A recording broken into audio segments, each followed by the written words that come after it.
රසායන විද්‍යාව බහුවර්ණ ප්‍රශ්න පත්‍රයේ ප්‍රශ්නාංකය 29.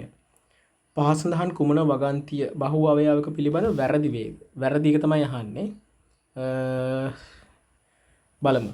බේක්ලයිට් තාප ස්ථාපන බහු අවයවිකයකි. ඔව්. බේක්ලයිට් ගැන නිතරම ප්‍රශ්න අහනවා. පහුගිය පේපර්ස් වල බැලුවනම් විවරණ මේ වෙනකොට මම විවරණ 2024 දක්වා විවරණ channel එකේ ලස්මාට ඇකඩමි තුල දාලා තියෙනවා. දැන් මේ 2018 ඇත්තටම අන්තිමට කරන්නේ 2024ටත් පස්සේ තමයි දැන් මේ 2018 කම්ප්ලීට් කරන්නේ. එතකොට අනිත් පේපර්ස් කරලා තියෙනවා නම් බේක්ලයිට් විතරම හම්බෙන්න ඕන. 2018 නෙවෙයි ඊටත් කලින් පාස් පේපර්ස් පරණ සිලබස් එකේ පේපර්ස් කරත් පරණ සිලබස් එකේ පේපර්ස් වලත් මේ බේක්ලයිට් කියන එක අපිට නිතරම ප්‍රශ්නවල හම්බෙන එකක්. ඒතර බේක්ලයිට් කියන්නේ ත්‍රිමාන සංගණන බහු අවයවකයක්. මෙන්න මේ ත්‍රිමාන ස්වරූපය නිසා මෙයා තාප ස්ථාපන බහු අවයවිකයක් වෙනවා. තාපය හමුවේදී නැවත හැඩ ගන්නවල හැඩය වෙනස් කරලා නැවත භාවිතා කරන්න බෑ මෙයා. එකපාරක් හැදුවට පස්සේ ආයි නැවත තාපය යොදලා නැවත හැඩ ගන්නවල භාවිතා කරන්න හැකියාවක් නැහැ. ඒක තමයි තාප ස්ථාපන බහු අවයවිකයක් කියලා අදහස් කරන්නේ. ඒතර ඒක හරි වගන්තියක්. වැරදි නෑ. ටෙෆ්ලෝන් තාප සුවිකාර්ය බහු අවයවිකයකි. ඔව්. තාප ස්ථාපන බහු අවයවික දෙකයි අපි සිලබස් එක ඇතුළේ ඉගෙන ගන්න. එකක් තමයි බේක්ලයිට්. නැත්නම් බේක්ලයිට් වලට කියන තවත් නමක් තමයි ෆීනෝල් ෆෝමල්ඩිහයිඩ්. බේක්ලයිට් එහෙම නැත්නම් ෆීනෝල් ෆෝමල්ඩිහයිඩ්. ඊට අමතරව යූරියා ෆෝමල්ඩිහයිඩ් කියලා තවත් බහු අවයවකයක් තියෙනවා. ඒ දෙක තමයි ඒ දෙකම ත්‍රිමාන ස්වරූප තියෙන්නේ. ඒ දෙක තමයි තාප ස්ථාපන කියලා අපි ඉගෙන ගන්නේ. ඒ හැරුණම අනිත් අපි ඉගෙන ගන්න සියලුම බහු අවයවක අයත් වෙන්නේ තාප සුවිකාර්ය කාණ්ඩයට.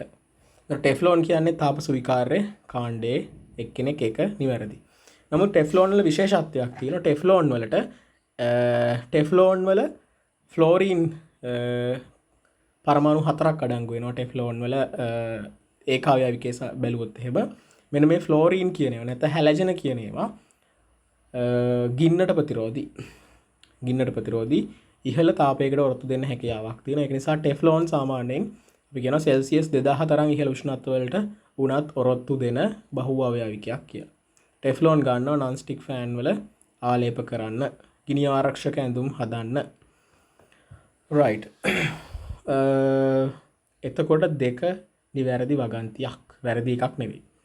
නයිලෝන් 66 ඈදී ඇත්තේ 16 ඩයිඇමයිනෝ හෙක්සේන් සහ හෙක්සේන් ඩයොයික් අම්ලය අතර ආකලන බහු අවයවීකරණයලින්. හරිද? මේ නයිලෝන් ගැන දැන් ඔය හැදිලා තියෙන ඒකාවයවික දීලා තියෙනවා 16 ඩයිඇමයිනෝ හෙක්සේන් ඩයොයික් ඇසිඩ්. කෙනෙක්ට දැන් මේ දෙක අමතක වෙන්න පුළුවන්. මේක කොහොමද තියෙන්නේ කියලා දන්නේ නැති වෙන්න පුළුවන්. ගැටලුවක් නැහැ මේකේ නම් උත්තරේ තෝරන්න. මොකද නයිලෝන් හැදෙන්නේ සංගණන බහු අවයවීකරණය. වර්ගීකරණය මතක නම් නයිලෝන් කියන්නේ සංගණන බහු අවයවකයක්. ආකලන එකක් නෙවෙයි. ඒතකොට එතනින්ම වැරදි වෙනවා.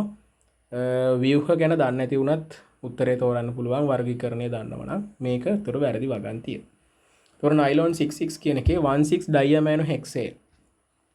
හෙක්සේන් කොම කාබන් තියෙනවා 6ක්, CH2 කාණ්ඩ 6ක් තියෙනවා.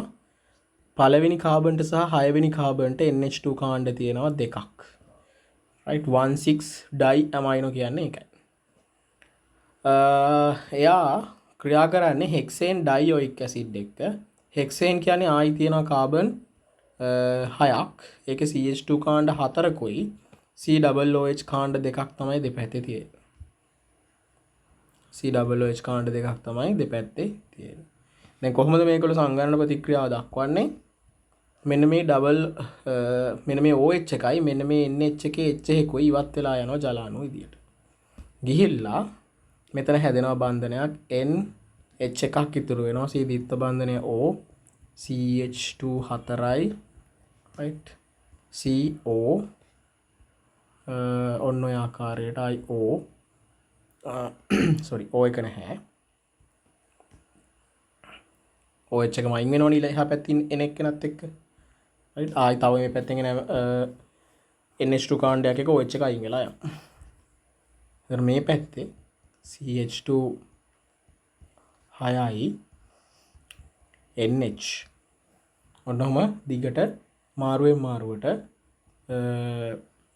මේ හෙක්සේන් ඩයෝයික් ඇසිඩ් සහ 1,6 ඩයමයිනෝ හෙක්සේන් කියන කට්ටිය මාරුවෙන් මාරුවට බැඳෙමින් රේඛීය බහුව අවයවිකයක් තමයි හදන්නේ.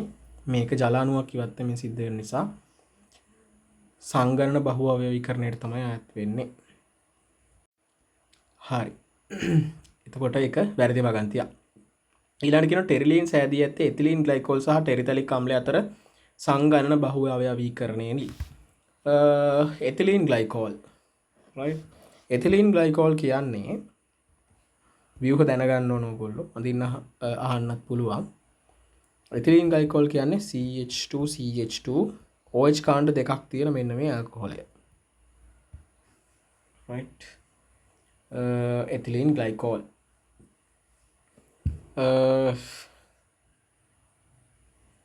ඊට පස්සේ ටෙරිතලික් අම්ලය කියලා එක්කෙනා. ටෙරිතලික් අම්ලය කියන්නේ මෙන්න මේ වගේ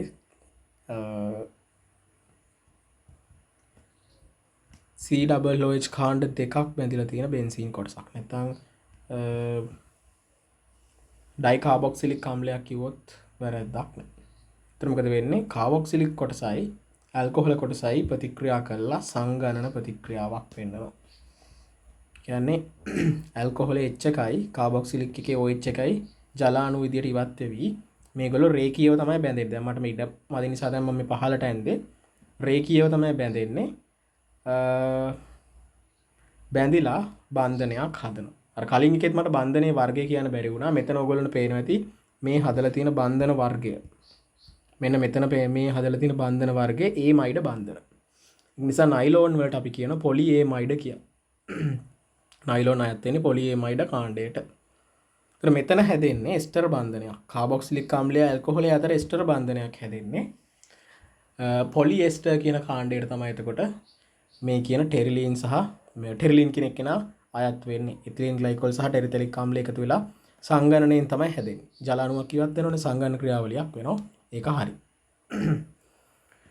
ඊට පස්සේ කියන ස්වභාවික රබර් සිස් පොලි අයිසෝප්‍රීන් දාම වලින් සමන්විත වේ. ඔව් ඒකත් හරියටම හරි. එතකොට අයිසෝප්‍රීන් කියන ඒක අවයවිකය CCH3 දිත්ත බන්ධනය CH2 C H එකක් දිත්ත බන්ධනය CH2 මෙයා තමයි අයිසෝප්‍රීන්. එතන මෙයා බහුව අවයවීකරණය වෙද්දී ආකලන බහුව අවයවීකරණයකට තමයි භාජනය වෙන්නේ. ආකලන බහුව අවයවීකරණයේදී මේ තියෙන ෆයි බන්ධන සමවිච්ඡේදනයට ලක් වෙලා ෆයි බන්ධන සමවිච්ඡේදනයට ලක් වෙලා ඉලෙක්ට්‍රෝන මෙන්න මේ විදිහට යොමු වෙනවා. එතකොට අවසානයේ ලැබෙන්නේ CH3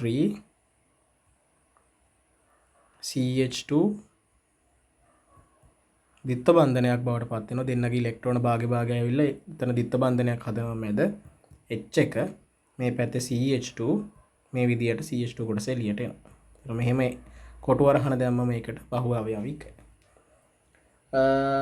මේකට අපි කියනවා සිස් පොලි අයිසෝප්‍රීන්. සිස් ආකාරය කියලා කියන්නේ CH2 කාණ්ඩ දෙකක් එක පැත්තේ සමාන කාණ්ඩ දෙකක් එක පැත්තේ තියෙන නිසා.